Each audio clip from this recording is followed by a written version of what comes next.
네, 오늘 말씀은 고린도전서 11장 27절에서 34절 말씀입니다. 그러므로 누구든지 주의 떡이나 잔을 합당하지 않게 먹고 마시는 자는 주의 몸과 피에 대하여 죄를 짓는 것이니라. 사람이 자기를 살피고 그 후에야 이 떡을 먹고 이 잔을 마실지니 주의 몸을 분별하지 못하고 먹고 마시는 자는 자기의 죄를 먹고 마시는 것이니라. 그러므로 너희 중에 약한 자와 병든 자가 많고 잠자는 자도 적지 아니하니 우리가 우리를 살폈으면 판단을 받지 아니하려니와 우리가 판단을 받은 것은 주께 징계를 받은 것이니 이는 우리로 세상과 함께 정죄함을 받지 않게 하려 하심이라. 그런즉 내 형제들아 먹으러 모일 때에 서로 기다리라. 만일 누구든지 시장하거든 집에서 먹을지니 이는 너희의 모임이 판단받는 모임이 되지 않게 하려 함이라. 그 밖의 일들은 내가 언제든지 갈 때에 바로 잡으리라. 아멘. 네, 오늘 고린도전서 11장 27절에서 34절 말씀을 통해 우리가 성찬 앞에 어떤 모습과 마음으로 나가야 하는지, 그 성찬을 통해 에, 우리 공동체는 어떻게 서야 하는지 함께 살펴보고자 합니다. 첫째, 성찬은 나의 없음, 나의 낮음을 고백하는 자리입니다. 우리는 이 거룩한 성찬 앞에서 주춤거립니다. 바울이 고린도전서 11장 28절에서 사람이 자기를 살피고 그 후에야 이 떡을 먹으리라고 권면할 때에 우리의 마음엔 서늘한 긴장감이 감돕니다. 내가 오늘 이 떡을 받을 만한 자격이 있는가? 지난 한 주간의 삶이 이토록 남루한데 내가 이 거룩한 식탁에 앉아도 되는가? 이런 두려움이 일어납니다. 어쩌면 이런 두려움은 믿음의 사람이 거룩함 앞에 떨 줄 아는 영혼의 어떤 정직한 반응일 수 있습니다. 그러나 여기서 우리가 붙들어야 할 것이 있는데요. 바울이 말한 자기를 살피라는 권면은 어, 인간을 탈락시키기 위해서 자격 심사가 하는 것이 아니라는 것이에요. 27절에 등장하는 합당하지 않게라는 말은 헬라어로 아낙시오스라는 말입니다. 이것은 존재의 자격을 묻는 어떤 형용사가 아니라 너는 어떠한 사람이다라는 그런 형용사가 아니라 행동의 방식을 뜻하는 부사입니다. 그러니까 바울은 내가 얼마나 깨끗하냐를 묻는 것이 아니라 내가 지금 이 식탁의 의미를 얼마나 무겁게 대하고 있느냐라는 태도를 묻는 것입니다. 성찬은 완전한 자들이 자신의 의로움을 뽐내는 어떤 축하 공연장이 아닙니다. 오히려 자신이 얼마나 불완전한가를 뼈아프게 깨닫는 자들이 모이는 생존의 자리입니다. 내가 죄인이기 때문에 오직 예수 그리스도의 몸과 피 없이는 단 1분도 버틸 수 없음을 고백하는 자리입니다. 어, 성경의 베드로가 그랬습니다. 갈릴리 바닷가에서 밤새 수고했지만 아무것도 잡지 못했어요. 그가 예수님 말씀에 의지해서 다시 그물을 내렸을 때에 그 그물이 찢어질 만큼 많은 고기를 잡습니다. 그 순간 베드로는 기적의 놀라움에 머물지 않고 그는 주님 앞에서 자신의 존재를 보았습니다. 그리고 예수님의 무릎 앞에 엎드려 이렇게 말합니다. 주여, 나를 떠나소서. 나는 죄인이로소이다. 참 이상합니다. 예수님을 더 가까이 경험할수록 베드로는 자신이 더 괜찮아진 것처럼 느끼지 않았어요. 오히려 더 죄인처럼 느꼈습니다. 그러나 예수님은 그를 밀어내지 않으셨어요. 무서워하지 말라고 하시며 그를 붙드셨습니다. 그러므로 성찬 앞에서 자기를 살핀다는 것은 십자가라는 거울 앞에 서서 나의 철저한 무력함을 대면하는 것입니다. 베드로처럼 주여 나는 죄인으로소이다라고 엎드리는 자리죠. 주님, 저는 오늘 주님의 은혜가 아니면 숨쉴 수도 없는 자입니다라는 정직한 항복입니다. 자격 없는 우리를 위해 베풀어 주신 그 과분한 성탄의 식탁 앞에서 성찬의 식탁 앞에서 비로소 나는 우상을 내려놓고 오직 그리스도만 바라보는 것이에요. 오직 그리스도만 바라보는 자에게 성찬은 말합니다. 너는 받을 자격이 있어서 온 것이 아니다. 내가 너를 위해 몸을 주었기 때문에 온 것이다. 그러니 와서 먹으라, 와서 마시라. 그리고 다시 살아나라. 둘째로 성찬은 그리스도의 몸을 알아보는 시선의 변화입니다. 바울은 29절에서 우리에게 더 깊은 분별력을 요구해요. 주의 몸을 분별하지 못하고 먹고 마시는 자는 자기의 죄를 먹고 마시는 것이라 라고 엄중하게 경고합니다. 우리는 후리 이 구절을 읽으면서 성찬의 떡과 포도주를 신령하게 대해야 한다는 어떤 거룩함으로 이해하곤 합니다. 물론 그것도 틀린 것이 아닙니다. 그러나 바울이 말한 주의 몸에는 그보다 더 훨씬 확장된 교회 공동체적 의미가 담겨 있습니다. 당시 고린도 교회의 성찬은 모순이었습니다. 모순의 현장이었어요. 예배당 안에는 거룩한 예식이 흐르고 있었지만 그 식탁 너머에는 소외된 가난한 자들이 눈물을 흘리고 있었어요. 성찬의 떡은 지극히 거룩히 여기면서도 정작 주님의 핏값으로 사신 곁에 지체, 형제 자매는 가볍게 여기고 차별했던 것입니다. 성경에서 이 시선의 오류를 가장 잘 보여주는 예가 바로 아나니아입니다. 하나님께서 사울을 찾아가라 하셨을 때에 아나니아 눈에 비친 사울은 그저 교회를 어, 박해하는 박해자였습니다. 주여, 이 사람이 우리에게 얼마나 악을 행했는지 들었습니다. 라며 자신의 필터로 사울을 거부했습니다. 그러나 하나님은 그의 시선을 교정하십니다. 가라. 이 사람은 내가 이름을 위하여 택한 나의 그릇이다. 그러니까 주님의 이름을 위하여 택한 나의 그릇이다. 아나니아가 자신의 편견을 꺾고 사울을 향해 형제 사울아라고 불렀을 때에 비로소 사울의 눈에서 비늘이 벗겨지는 역사가 일어났습니다. 성찬의 상 위에서 우리는 떡을 단순히 밀가루 떡 덩어리가 아닌 주님의 몸으로 바라봅니다. 그런데 주님은 그 시선이 거기서 멈추지 말고 한 걸음 더 나아가길 원하십니다. 떡이 주님의 몸인 것처럼 내 곁에서 그 떡을 함께 받고 있는 저 지체 역시 주님의 몸이기 때문입니다. 그래서 성찬은 내 영혼의 렌즈를 교정하는 시간입니다.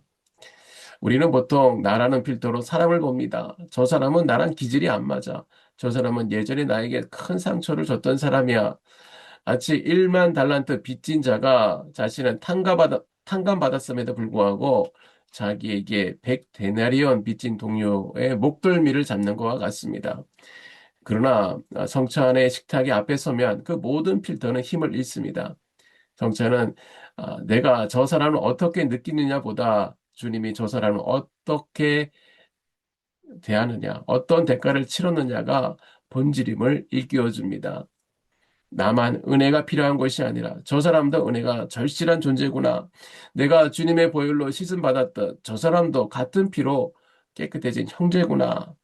진정으로 주의 몸을 분별하는 사람은 떡을 받을 때 마음이 부드러워지고 형제를 볼 때 눈빛이 깊어집니다. 떡의 거룩함을 아는 지식이 형제를 존귀하게 여기는 사랑으로 번져갈 때에 성찬은 그리스도의 거룩한 공동체를 내 가슴에 붓는 시선의 혁명이 됩니다.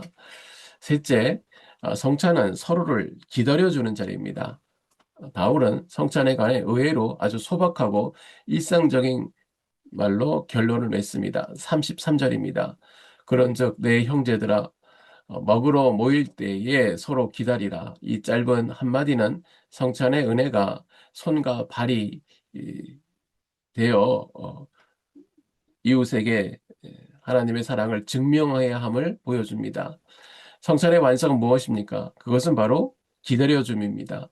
당시 고린도 교회 상황을 보면 시간적 여유가 있는 부유한 이들은 일찍 모여 성찬의 음식을 그러니까 애찬을 배불리 먹었습니다. 반면 하루 동안 노동을 마쳐야 했던 가난한 노예들은 뒤늦게 도착해 빈 그릇과 차가운 시선을 마주해야 했습니다. 바울은 이 무례함과 조급함이 성찬의 정신을 훼손한다고 보았어요. 그래서 명령합니다. 기다리라. 여기서 기다림은 헬라어적 의미로 상대를 기꺼이 맞아들이고 그를 위해 내 자리를 비워주는 환대를 뜻합니다. 그가 도착해야만 우리의 식탁이 완성된다는 믿음으로 나의 배고픔과 나의 권리를 내려놓고 멈추는 것입니다.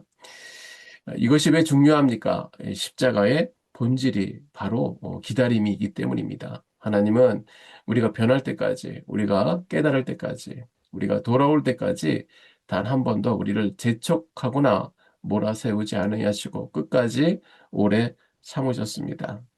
교회는 세상처럼 속도로 승부하는 것이 아닙니다. 앞서가는 자들이 뒤처지는 자들을 위해 보폭을 넘치고 강한 자들이 약한 자들의 느림을 견뎌주는 공동체입니다. 누군가는 신앙의 성장이 빠를 수 있지만 누군가는 여전히 같은 자리를 맴돌며 울고 있을지 모릅니다.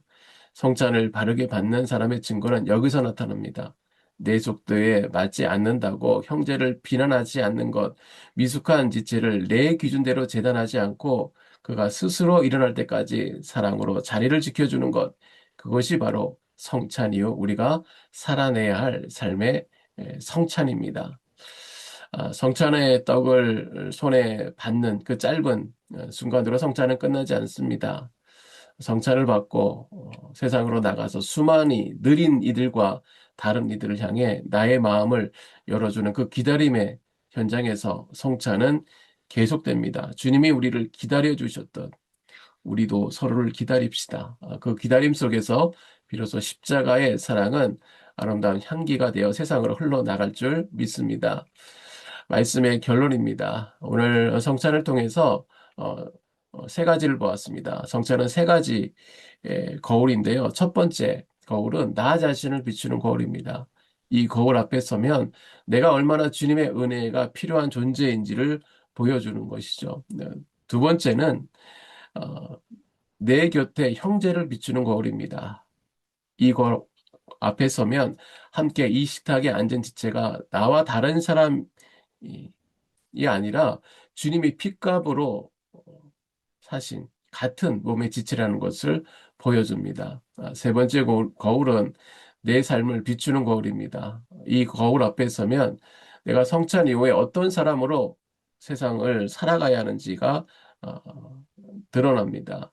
서로를 기다려주고 있는지 아니면 여전히 내 속도와 내 기준으로 사람을 재고 있는지를 보여줍니다. 그렇습니다. 이 성찬은 자격 있는 자들의 모임이 아닙니다. 은혜가 필요한 자들, 은혜를 주시는 주님 앞에 함께 무릎 꿇는 자리입니다. 주님의 몸이 찢기고 주님의 피가 흘렀습니다. 그 사랑 앞에 우리는 아무 자격이 없어요. 그러나 바로 그 자격 없는 우리를 위해 식탁이 차려졌습니다. 그러니 주님께서 부릅니다. 오라. 우리 주님의 식탁 앞에 나아갑시다. 떡을 받읍시다. 잔을 들어 마십시다. 그리고 주님의 이름으로 다시 살아납시다.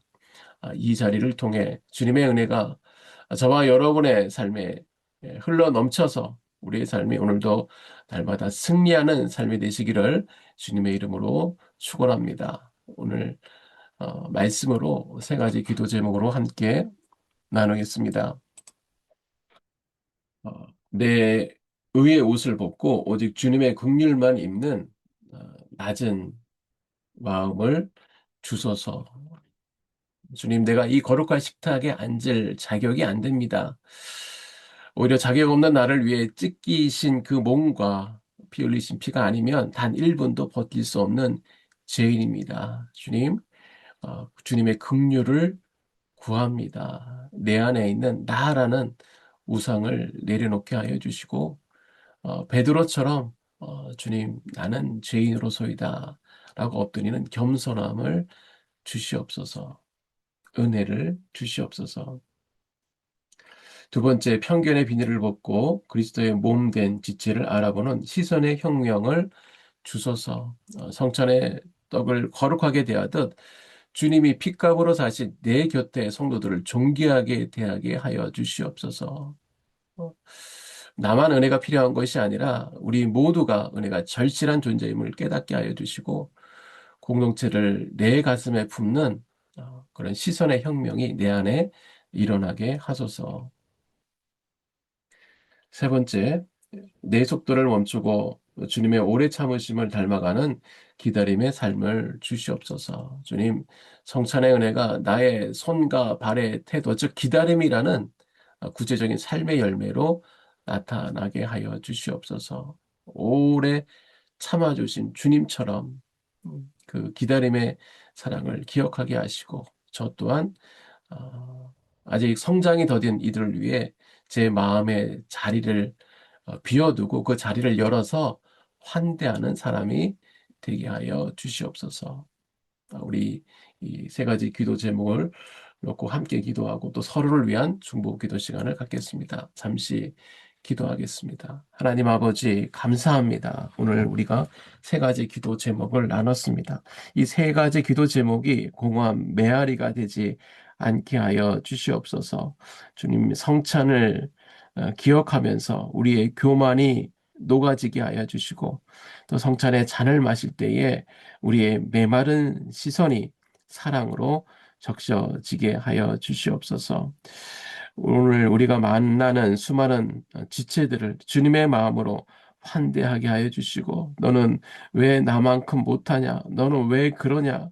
내가 오래 기다렸다라는 그런 판단보다 주님이 나를 사랑하셨던 그 기다리셨던 눈물로 나를 지키셨던 그 시간들을 기억하게 하여 주시고 주님의 마음으로 나의 이웃들을 대할 수 있도록 우리의 마음과 생각을 지켜 주시옵소서. 온전히 주님의 은혜를 간구하며 예수님의 이름으로 기도드립니다. 아멘. 우리 다 같이 기도하시겠습니다.